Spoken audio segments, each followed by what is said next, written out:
কি হইছে বলো। আমি বাসায় আসতেছি। না থাক, আশা লাগবে না, এই ঠান্ডায় গোসল করতে পারবো না। কেন গোসল করতে হবে কেন? আরে গতবার এসে আমার জ্বর বানিয়ে দিয়ে গেছো। কেন গোসল করছো কেন? আর এমন জ্বর বানাও, তোর শাশুড়ি এমন মন্দ বলে এত জ্বর হয় কেমনে? আমি তো আর বলতে পারি না তার ছেলের জন্য সকাল সকাল গোসল করতে হয়।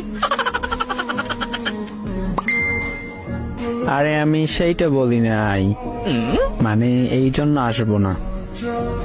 তুমি সবসময় এটাই বলো, কিন্তু ঠিক আমার জ্বর হয়। আরে সত্যি বলতেছি। গতবারও বলছো